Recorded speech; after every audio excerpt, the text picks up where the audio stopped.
ओम शांति। आज की मुरली 9 फरवरी 2025 की रिवाइज कोर्स है 18/1/2004 से। सभी मुख्य पॉइंट के पहले देखेंगे आज की मुरली की हेडिंग। बाबा ने कहा, वर्ल्ड अथॉरिटी के डायरेक्ट बच्चे हैं। इस स्मृति को इमर्ज रख सर्व शक्तियों को ऑर्डर से चलाओ। आज की मुरली से पहला मुख्य पॉइंट है, बाबा ने कहा, आज चारों ओर स्नेह की लहरों में सभी बच्चे समाये हुए हैं। सभी के दिल में विशेष ब्रह्मा बाप की स्मृति इमर्ज है। अमृत वेले से लेके साकार पालना वाले रत्न और साथ में अलौकिक पालना वाले रत्न, दोनों के दिल के यादों की मालाएं बाप दादा के पास पहुंच गई हैं।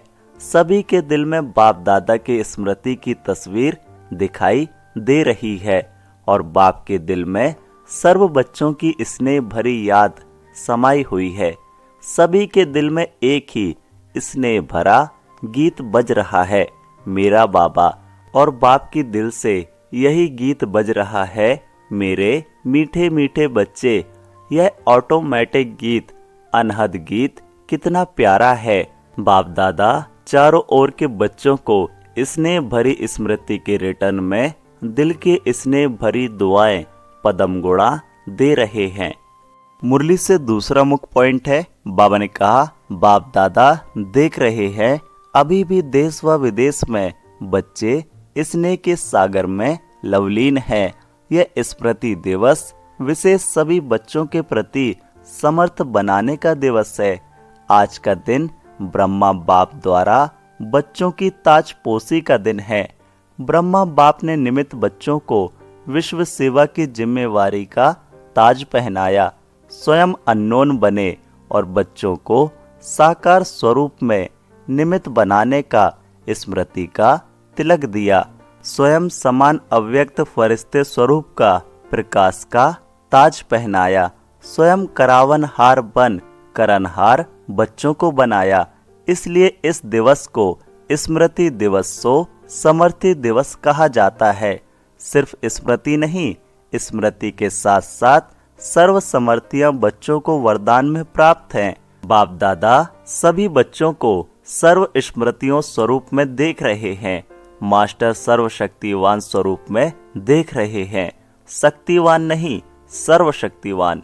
मुरली से तीसरा मुख्य पॉइंट है, बाबा ने कहा, शक्तियां तो हर एक बच्चे को मिली हैं, लेकिन कार्य में लगाने में नंबरवार हो जाते हैं। हर शक्ति के वरदान को समय प्रमाण ऑर्डर कर सकते हो। अगर वरदाता के वरदान के स्मृति स्वरूप बन समय अनुसार किसी भी शक्ति को ऑर्डर करेंगे तो हर शक्ति हाजिर होनी ही है। वरदान की प्राप्ति के मालिकपन के स्मृति स्वरूप में हो आप ऑर्डर करो और शक्ति समय पर कार्य में नहीं आए, हो नहीं सकता। लेकिन मालिक मास्टर सर्वशक्तिवान के स्मृति की सीट पर सेट हो। बिना सीट पर सेट के कोई ऑर्डर नहीं माना जाता है। जब बच्चे कहते हैं कि बाबा हम आपको याद करते, तो आप हाजिर हो जाते हो। हुजूर हाजिर हो जाता है। जब हुजूर हाजिर हो सकता तो शक्ति क्यों नहीं हाजिर होगी। सिर्फ विधि पूर्वक मालिकपन के अथॉरिटी से ऑर्डर करो। यह सर्व शक्तियाँ संगम युग की विशेष परमात्म प्रॉपर्टी है। प्रॉपर्टी किसके लिए होती है? बच्चों के लिए प्रॉपर्टी होती है। मुरली से चौथा मुख्य पॉइंट है, बाबा ने कहा, अपने आप को चेक करो।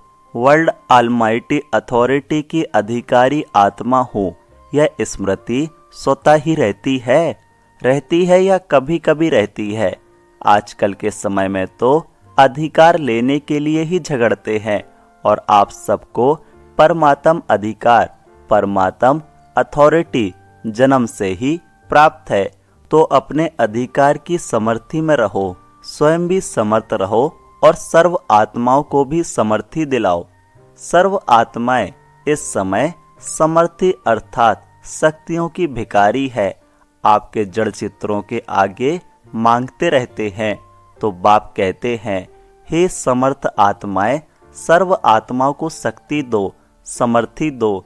इसके लिए सिर्फ एक बात का अटेंशन हर बच्चे को रखना आवश्यक है, जो बाप दादा ने इशारा भी दिया।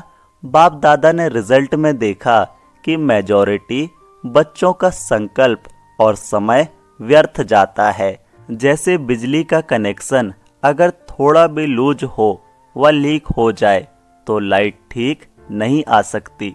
मुरली से 5वां मुख्य पॉइंट है, बाबा ने कहा परसेंटेज निकालो, सारे दिन में वेस्ट कितना हुआ, बेस्ट कितना हुआ। अगर मानो 40% वेस्ट है, 20% वेस्ट है, तो उसको बचाओ। ऐसे नहीं समझो थोड़ा सा ही तो वेस्ट जाता है, बाकी तो सारा दिन ठीक रहता है। लेकिन यह वेस्ट की आदत बहुत समय की आदत होने के कारण लास्ट घड़ी में धोखा दे सकती है। नंबरवार बना देगी, नंबर 1 नहीं बनने देगी। जैसे ब्रह्मा बाप ने आदि में अपनी चेकिंग के कारण रोज रात को दरबार लगाई। किसकी दरबार? बच्चों की नहीं, अपने ही कर्म इंद्रियों की दरबार लगाई। ऑर्डर चलाया, हे मन मुख्यमंत्री, यह तुम्हारी चलन अच्छी नहीं, ऑर्डर में चलो। हे संस्कार, ऑर्डर में चलो, क्यों नीचे ऊपर हुआ, कारण बताओ, निवारण करो। हर रोज ऑफिशियल दरबार लगाई, ऐसे रोज अपनी स्वराज्य दरबार लगाओ।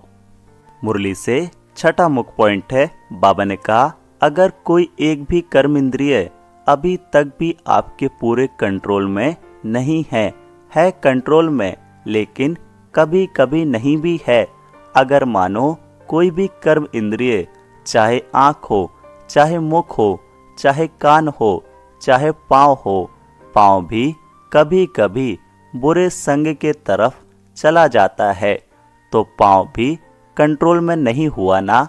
संगठन में बैठ जाएंगे, रामायण और भागवत की उल्टी कथाएं सुनेंगे, सुलटी नहीं।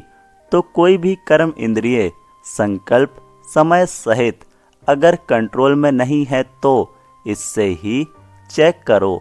जब स्वराज्य में कंट्रोलिंग पावर नहीं है तो विश्व के राज्य में कंट्रोल क्या करेंगे? तो राजा कैसे बनेंगे? वहाँ तो सब एक्यूरेट है। कंट्रोलिंग पावर, रूलिंग पावर सब स्वतः ही संगम योग के पुरुषार्थ की प्रारब्ध के रूप में है।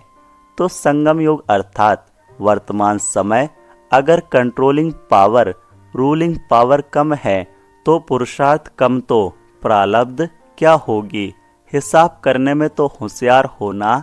तो इस आईने में अपना फेस देखो, अपनी शकल देखो। राजा की आती है, रॉयल फैमिली की आती है, रॉयल प्रजा की आती है, साधारण प्रजा की आती है, कौन सी शकल आती है? तो मिला चित्र, इस चित्र से चेक करना। मुरली से 7वां मुख्य पॉइंट है, बाबा ने कहा विश्व का अंत तो होना ही है, समय पर होगा ही, लेकिन पहले अपनी अंतकाल सोचो और जगदम्बा का स्लोगन याद करो। क्या स्लोगन था? हर घड़ी अपनी अंतिम घड़ी समझो। अचानक होना है, डेट नहीं बताई जाएगी, ना विश्व की ना आपके अंतिम घड़ी की, सब अचानक का खेल है। इसलिए दरबार लगाओ। हे राजे, स्वराज्य अधिकारी राजे, अपनी दरबार लगाओ, ऑर्डर में चलाओ, क्योंकि भविष्य का गायन है। लॉ एंड ऑर्डर होगा, स्वतः ही होगा। लव और लॉ दोनों का ही बैलेंस होगा, नेचुरल होगा। राजा कोई लॉ पास नहीं करेगा कि यह लॉ है, जैसे आजकल लॉ बनाते रहते हैं। आजकल तो पुलिस वाला भी लॉ उठा लेता है, लेकिन वहाँ नेचुरल लव और लॉ का बैलेंस होगा। मुरली से 8वां मुख्य पॉइंट है, बाबा ने कहा अभी ऑल माइटी अथॉरिटी में मास्टर हैं, इसमें पास होना। तो यह प्रकृति, यह माया, यह संस्कार सब आपके दासी बन जाएंगे। हर घड़ी इंतजाम करेंगे। मालिक क्या ऑर्डर है? ब्रह्मा बाप ने भी मालिक बन अंदर ही अंदर ऐसा सूक्ष्म पुरुषार्थ किया जो आपको पता पड़ा। संपन्न कैसे बन गया? पंछी उड़ गया, पिंजड़ा खुल गया। साकार दुनिया के हिसाब किताब का, साकार के तन का पिंजड़ा खुल गया। पंछी उड़ गया। अभी ब्रह्मा बाप भी बहुत सिखवा प्रेम से बच्चों का जल्दी आओ, अभी आओ, अभी आओ यह आवाहन कर रहे हैं। तो पंख तो मिल गए हैं ना। बस सभी एक सेकंड में अपने दिल में यह ड्रिल करो, अभी अभी करो, सब संकल्प समाप्त करो, यही ड्रिल करो। ओ बाबा, मीठे बाबा, प्यारे बाबा, हम आपके समान अव्यक्त रूपधारी बने की बने। बाप दादा ने ड्रिल कराई। मुरली से वरदान है। बाबा ने कहा, मस्तक द्वारा संतुष्टता के चमक की झलक दिखाने वाले साक्षात्कार मूर्त भव। डिटेल है, जो सदा संतुष्ट रहते हैं उनके मस्तक से संतुष्टता की झलक सदा चमकती रहती है। उन्हें कोई भी उदास आत्मा यदि देख लेती है तो वह भी खुश हो जाती है, उसकी उदासी मिट जाती है। जिसके पास संतुष्टता की खुशी का खजाना है, उनके पीछे स्वतः ही सब आकर्षित होते हैं। उनका खुशी का चेहरा चैतन्य बोर्ड बन जाता है, जो अनेक आत्माओं को बनाने वाले का परिचय देता है। तो ऐसी संतुष्ट रहने और सर्व को संतुष्ट करने वाली संतुष्ट मणियां बनो, जिससे अनेकों को साक्षात्कार हो। आज की मुरली से स्लोगन है। बाबा ने कहा, चोट लगाने वाले का काम है चोट लगाना और आपका काम है अपने को बचा लेना। अव्यक्त इशारे, एकांत प्रिय बनो, एकता और एकाग्रता को अपनाओ। जैसे नारियल तोड़कर उद्घाटन करते हो, रिबन काटकर उद्घाटन करते हो, ऐसे एक मत, एक बल, एक भरोसा और एकता की रिबन काटो और फिर सर्व के संतुष्टता प्रसन्नता का नारियल तोड़ो। यह पानी धरनी में डालो, फिर देखो सफलता कितनी होती है। अच्छा, ओम शांति।